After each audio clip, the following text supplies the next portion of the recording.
Recently, the NASA OSIRIS-REx space mission collected rock and soil samples from the surface of a carbon-rich asteroid.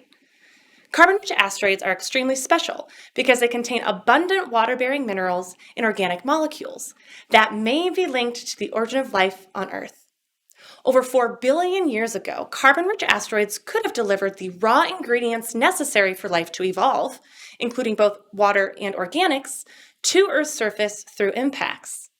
And in 2023, the OSIRIS-REx mission will bring these asteroid fragments back to Earth, giving scientists one of the first opportunities ever to examine material from a carbon-rich asteroid directly in the laboratory. However, to uncover clues about the origin of life from these samples, we must first understand how they've been altered by the harsh environment of space. And that's where my research comes in, because contrary to popular belief, outer space is not completely empty. It's a forbidding place full of damaging dust particles, ions, electromagnetic radiation, and more. Now, Earth's surface is protected from this harsh environment thanks to its thick atmosphere. But planetary bodies that lack atmospheres, which we call airless bodies, are not so lucky. Left unprotected and exposed, the surfaces of airless bodies like asteroids are continuously altered by natural processes that occur in space. Planetary scientists call this alteration phenomenon space weathering.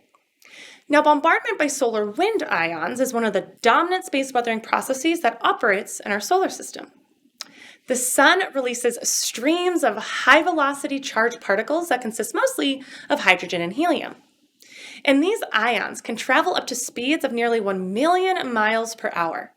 That's over 6,000 times the wind speed of a Category 5 hurricane. And when these high-energy ions impact the surface of an airless body, they change the composition and texture of its rocks and soils.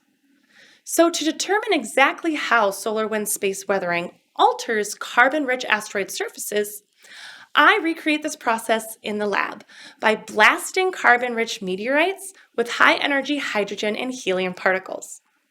I then use microscopes to identify the ways in which this simulated solar wind has changed the meteorite's organic matter and water-bearing minerals from their original state. Now, my results suggest that space weathering on carbon-rich asteroids is far more complex compared to other types of asteroids in our solar system.